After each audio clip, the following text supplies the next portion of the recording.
Am I the butthole for refusing to forgive my dad for breaking our deal? When I, 17 male, was 8, my parents bought me a piano and signed me up for lessons. I was super excited because I love music. Over time I kinda became known as the piano guy at school. I play at school concerts, accompany the school jazz choir, and play once a week for the residents at a couple of retirement homes in our town. When I was 15, I started to talk about quitting lessons, and my parents quickly tried to guilt me out of it. I told them I wanted to try other things, and that between piano and studying, I didn't have much time left for other extracurriculars. My dad proposed a deal.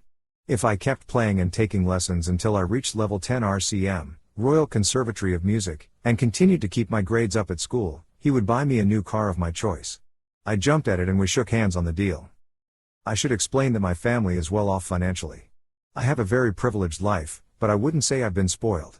If I ever want a luxury item like a new phone or game console, I have to buy it myself with money I've saved from summer and after school jobs. I should also explain that my dad's big on loopholes. When we compete, he always finds a way to win, and when I do it doesn't count because of some loophole. It drives me nuts, but he thinks it's hilarious. Whenever I complain about him not playing fair, his answer is always the same: life isn't fair. So, because of our deal, I kept up with my lessons. I spent about 1 to 2 hours a day on piano, while keeping my grades up. Last summer, I took my level 9 RCM exams and passed, fulfilling my part of the deal. Stu told my dad I'd chosen the BMW X5 plug-in hybrid SUV. A couple of months ago, on my birthday, I came downstairs for breakfast, and my dad told me there was a surprise waiting for me in the garage. I ran out, and sitting in the middle of the floor was a 1/24 scale, toy BMW X5. My dad burst out laughing and said, "A deal's a deal, so as promised here is your brand new BMW." My heart absolutely broke. I asked if he was being serious, and he said I couldn't seriously have expected him to buy a 17-year-old a real brand new BMW and that we could discuss getting me a reasonably priced used car.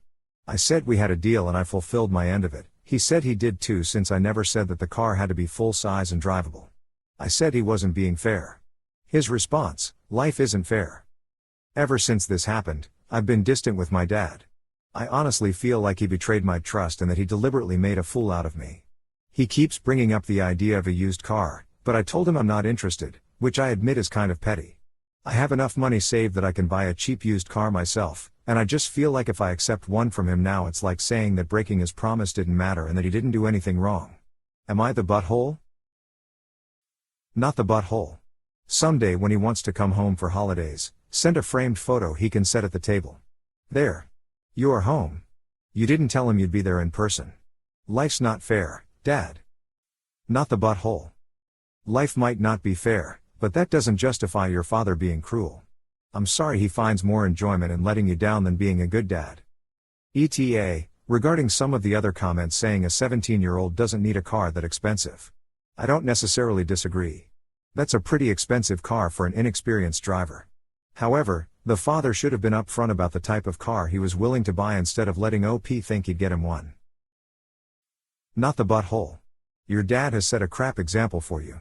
Life isn't fair, but you should be able to trust those closest to you.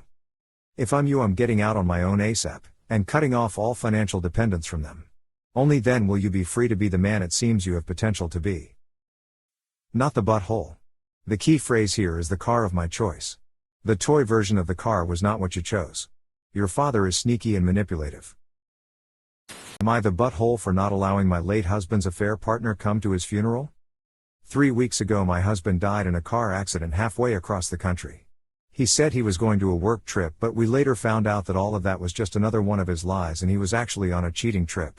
Something he'd seemingly been doing for at least the past 5 years. So yeah. It's been a very fun few weeks. Feel fantastic.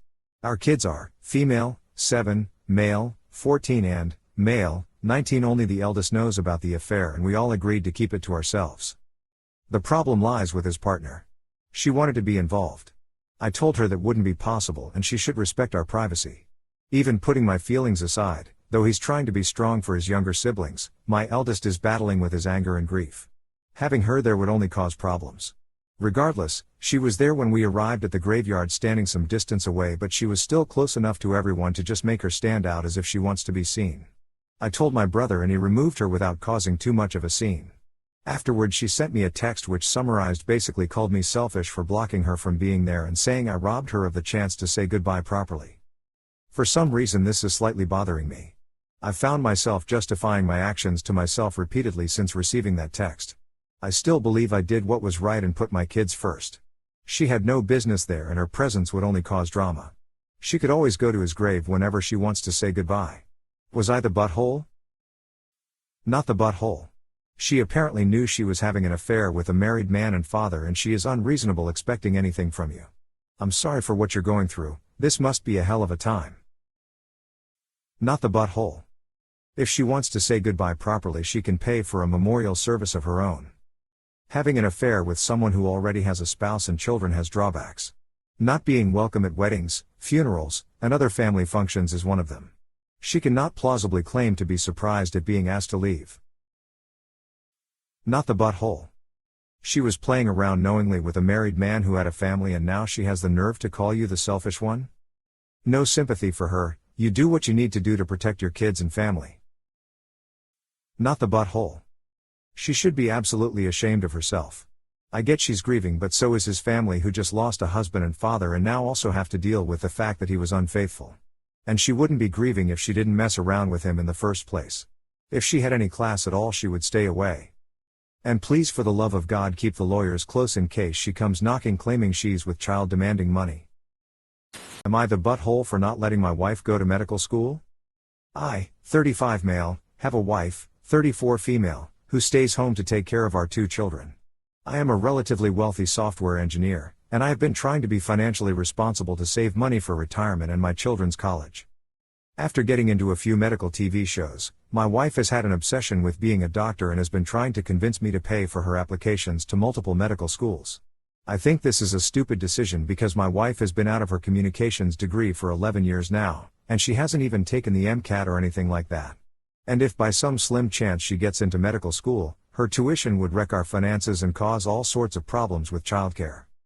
I tried explaining to her that this decision isn't realistic and suggested that she tried to do some other training like being a CNA to get a taste for the medical field first, but she got mad at me and said that I am stealing away her career aspirations. Am I the butthole? Edit, here's some context for my comments. I told her I would support her taking a smaller step into the medical field by becoming a CNA or nurse first, because it's more realistic for her to get that position and then advance to medical school. Also, I never forced her to stay at home and do childcare. I do a third of the housework on top of my job, and she asked to stay at home since we got married. She just recently changed her mind. I understand your concern. I don't overly restrict her spending, and any financial rule that we create that is imposed on her is also imposed on me. All large-scale financial decisions, over $1,000 have to be approved by both of us to occur. We both can buy necessities, and anything we want underneath $1,000 occasionally. Since her 50 applications exceed $1,000, we both needed to approve and I don't approve at all. Edit 2, more context from relevant things I addressed in comments. Additionally, my wife is refusing to take the MCAT despite my encouragement to do so first, because she thinks studying for it will slow down her timeline. And to those who are suggesting I agree to let her apply to fewer schools, she does not like that compromise. She insists she has to maximize her chances by applying to at least 50. She also doesn't like the compromise I offered of trying another medical career first like nursing. Not the butthole. Retired nurse here. Ask her if she would apply to nursing school. If she has her bachelor's degree, any field, as long as it's a bachelor's degree, she can apply for a 16-month accelerated RN bachelor's program. She can always pursue more advanced degrees if she chooses. She'll soon see how television programs in no way ever reflect reality. There's a huge demand for nurses, but again, she will quickly realize why there's so many positions available. Skeptical. Not the butthole. I came here prepared to call you the based on the title but kinda sounds like she may be the Her degree isn't science-based, so does she have any scientific background? Maybe just pay for her to take the MCAT so she understands this isn't the field for her. Side note, I have no idea how much the MCAT is. I know I only paid around $125 for GRE, and as a software developer no kids though, this seems a small price to pay to nip this nonsense in the bud. Not the butthole. This is terribly unrealistic, and 50 applications is an enormous amount of money. With a communications degree, she likely doesn't even have the required coursework for medical school. Perhaps she should try the MCAT first, to see if she really wants to do this? Am I the butthole for telling her to get over herself? I got a dog 2 years ago, Corgi, and she is very much so my sidekick. I've been with my fiancée for 5 years. My fiancée does like the dog, but she is currently pregnant and experiencing massive migraines and has been snapping at everything. So every morning when I get up I find my fiancée already awake and at the table relaxing. As soon as I get out of the bed, my dog goes nuts. It's like super energy where she is running sideways, barking up a storm, jumping from the bed to the floor a million times, causing the apartment to shake because it's old as f, etc. And I will sit there and sing made-up songs to her and just frick around with her. It is pretty noisy and I can be loud. It's just my way of interacting with my pet. I also have ADHD, so I'm fully aware that I can be ridiculously loud and sometimes I simply forget to tone it down. My fiancé has complained about it a few times and I will absolutely try to tone it down for a while, but as fricked up as it sounds, the second she stops complaining and it's out of sight, out of mind, I start doing it again. If I catch myself I apologize immediately, but sometimes I don't even catch myself doing it. So she has been getting up earlier than normal because she says she needs peace and quiet away from you and the dog because she can't hear herself think when we get up, and then she starts getting migraines and being overall pissed off. But now she is complaining because I can sense her not in the bed anymore, probably after 20 minutes of her being gone and her warmth no longer there, and then I'm wide awake and the dog senses it, and you know. So she's now getting pissed because she thinks I'm purposely not letting her have space and purposely annoying her with my behaviors. I'm not, truly, but it seems like it, I guess. I've tried just laying in bed for a while so she can relax, but I get stir crazy and I also don't feel like I should have to stay in bed so she can be alone when I live here too. But she flipped this morning. I felt her sneaking out of bed this morning at 5 a.m. and tiptoe out of the room. I watched her sit at the table with her book. Well, the dog saw me awake and immediately goes ballistic. Jumping on the bed, whining, barking, etc. She comes in and says, "Will you guys calm down so I can have time to myself for once?" I just sighed at her because I'm getting pissed at this point with her demands. She says, "Well?" I tell her to get over herself.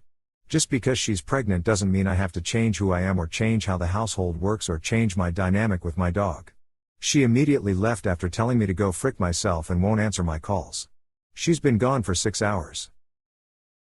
The second she stops complaining and it's out of sight, out of mind, I start doing it again. You're the butthole. This mindset is how women get branded as nags when in reality their partners can't just hold the smallest bit of consideration for others.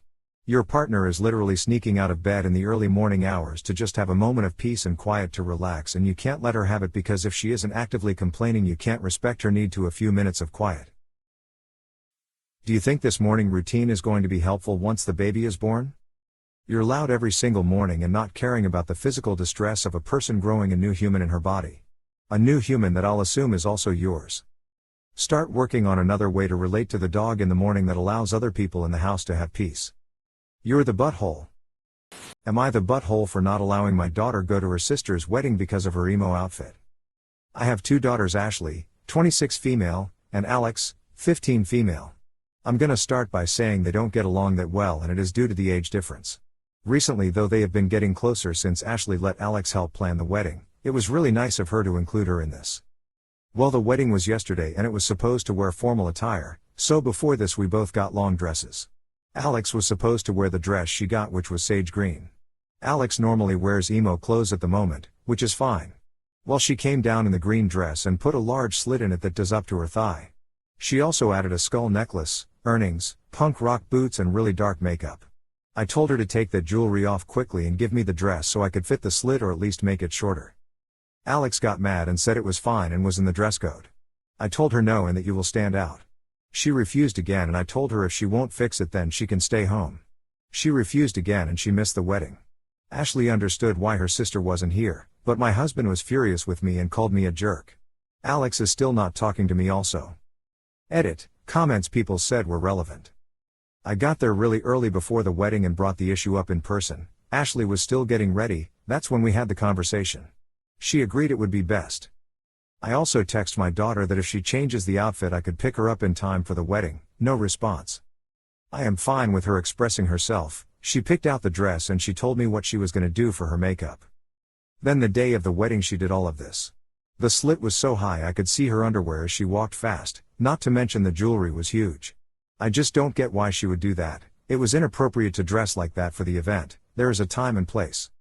Not to mention my Ashley was fine with Alex missing the wedding, she didn't want her there looking like that either. Not the butthole, it was attention seeking, even if that is her style. A wedding/formal event is not a time and place to express yourself. You were looking out for the bride/your daughter. Not the butthole. If the bride didn't want her there looking like that either, why is everyone saying it's your fault? Yeah, maybe you could have compromised on smaller jewelry or something, but I don't think not letting your 15-year-old show a whole wedding her underwear because her dress is slit up so high makes you the bad guy. Not the butthole. You said that both her outfit and makeup were discussed prior and deemed acceptable. Then on the day of she modified her makeup and outfit to extremes. I mean, a slit so high you can see her underwear?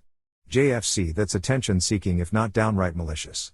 Also, most importantly, the bride is glad you made this decision. The consequences might be tough to deal with, but you did the right thing. Am I the butthole for yelling at my roommate to shut up while she was FaceTiming her family? I, 20 female, live in a shared house with 4 roommates. One of my roommates, Jane, 29 female, is an immigrant and migrated to our country around 4 years ago because of better job opportunities. Jane moved in around 3 months ago to replace one of our old roommates who left after her lease with the landlord was up. Jane and I haven't butted heads before until this issue came up. Jane's family members are still living in her native country, which is in another time zone, and Jane frequently FaceTimes them when it's very late at night for us, like 2 or 3 a.m. She doesn't do it every night, but often enough for it to be annoying. Maybe 4 times a week?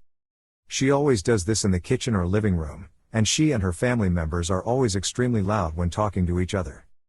I've talked to Jane and asked that she's more considerate about the noise and maybe wears headphones, but she's refused and said that headphones ruin the experience. I suggested she FaceTime during the day, but she said her family will be asleep. I asked her to please just try to be quieter as her FaceTiming her family wakes me up and I have to get up early for work. She seemed to understand but didn't seem eager to fix the problem and kept changing the subject after that. Earlier this week, I had a Zoom interview for a really exciting internship that would be helpful for my career. It was in the morning and I made my roommates aware around a week in advance just to ensure the house would be quiet and I could get a good night's sleep and an uninterrupted interview. The night before the interview at around midnight, Jane is very loudly FaceTiming her family in the living room. I'm woken up and obviously not happy about it. I asked Jane to please keep it down and she said she would, that she's just saying goodbye to them. They went quiet for around 10 minutes, but then I can hear them shrieking at each other again. I asked Jane again to please keep it down and stress that I have to get up early. She promises she'll be quiet and apologizes. Then at around 1 a.m., I'm woken up again by Jane and her family. At this point, I'm incredibly done. I went downstairs and I yelled at Jane. I said, "Shut the frick up. Some of us are trying to sleep." Jane's family hung up on the call when they heard me yell and Jane started crying and ran to her bedroom and shut herself in there. Jane is really upset with me because I yelled at her and won't even look at me. She said she just misses her family and that I should have more empathy for her situation. My other roommate said I was being way too harsh on her. I feel conflicted. I feel guilty for yelling at her, but at the same time I'm very frustrated with her for being disruptive. Not the butthole. Headphones ruin the experience, WTF? I actually laughed at this. I guess listening to slightly distorted and possibly echoing voices is the experience she values, while us mere mortals are rather trying to avoid it. Not the butthole. Not just you, she has to be considerate too, she has to be considerate to the other neighbors. She is being loud at 1 in the morning, these are times where people are asleep. You tried talking to her about it and being polite, but she refuses to listen. There is so much someone can take until being polite isn't an option anymore. I've talked to Jane and asked that she's more considerate about the noise and maybe wears headphones, but she's refused and said that headphones ruin the experience. A very reasonable request, a reasonable solution, and a reason of refusal that makes no sense at all. How does wearing headphones ruin the experience? When diplomacy fails, it's time to go nuclear. Not the butthole. Am I the butthole for not apologizing to my brother-in-law for being an alcoholic? I did have an alcohol problem for a while. I was fully functional and I put an end to it before it became a problem for myself or anyone else. This was over a decade ago. I'm 35 now. Brother-in-law is about 45. My new brother-in-law, whom I've known for only about 6 months, recently noticed this when I rejected a drink at a party and asked me out of the blue that he's concerned that he's never seen me apologize and asked him ready to apologize now for being an alcoholic. I said there's nothing I need to apologize to him for. He then said that it looks like I still need to do some progress and suggested I seek help immediately. I told him keep his nose in his own business and ended the conversation. He's now told others that there was an alcohol-related incident between me and him for which I've so far refused to apologize for. While my parents, and sister, do believe my version of events, my parents have told me that as the person with the alcohol problem I should have just said yes to his initial question and moved on rather than escalating. Am I the butthole for not doing that? Not the butthole. If you've only known him for 6 months, and you've been sober for years, this is absurd. What does he want you to apologize to him for? My parents have told me that as the person with the alcohol problem I should have just said yes to his initial question and moved on. Why do they think having an alcohol problem means you should have to accept blame for things you didn't do? Why does having an alcohol problem make you less deserving of respect and dignity? It doesn't. You are not the butthole, but your brother-in-law is, and so are your parents. Your brother-in-law is going on some weird power trip, trying to make you seem less than him because of your alcoholism. Your parents are enabling him. Not the butthole. This weird. Sounds like he might be an AA person obsessed with that step where one writes all the atonement letters. Not the butthole. You've been sober for over a decade. This guy who's only known you for 6 months thinks it's appropriate to demand that you apologize to him for having had drinking problems? And then he tells you that you clearly still need help when you don't apologize to this guy you only know a little better than a hole in the ground over an issue you resolved more than 10 years ago? And then he tries to throw you under the bus by calling his absolutely outrageous overstepping. An alcohol-related incident between me and him for which I've so far refused to apologize for. The freaking audacity. You called it absolutely right by saying he needs to mind his own damn business. You weren't in butthole when you said it. You didn't create this drama, your brother-in-law did. Am I the butthole for returning all of my daughter's packages that she ordered? My daughter, 31 female, is currently in the process of moving. She's been living Brussels for the past 4 years and is now moving back to London as she was offered a better position. She can move into her new flat in mid-February, so she asked if she could stay with me, and of course, I agreed. I missed her. Of course, I refused to accept any rent she offered. It's been great, but one thing I've noticed is that my daughter has a habit of ordering online. A lot. She runs out of toothpaste? She won't bother going to the shop, she'll just order it online with her other essentials like shampoo. Needs clothes or stuff for her new house? She'll order it. She even bought her father's birthday gift and wrapping paper online. She even has groceries delivered because she insisted she pays for them because she lives rent-free. She barely goes to shops, and because of people like her our high streets are dying. It's unhealthy, and every time for a week now, whenever a package came, I returned it, which forced her to shop locally a few times. But now, because quite a few packages never arrived, she realized what's been happening and confronted me, and she's fuming. She accused me of treating her like a child and saying I had no right to return her stuff. I told her that something had to be done, and I tried explaining my point, but she told me she's done, packaged her stuff and went stay at a hotel, wasting money. I asked her to move back, promised to not do it again, but she's stubborn and won't listen. She told me she'll stay at a hotel until she can move into her flat. I only wanted to help her, but she's being so unreasonable. My husband stays neutral, and I don't know. Was I the butthole here? Was I wrong for returning those packages? You're the butthole. Force her to shop locally by stealing your adult daughter's mail? No wonder she spent the past few years in an entirely different country from you. You're the butthole. I only wanted to help her, is a false statement. You wanted her to do things your way and decided to force her to do so because you feel your way is the best way and the only way. It is a control thing with you. She was right to leave. In your mind, you will never be wrong, and this is evidenced by calling her unreasonable for her reaction to your treachery.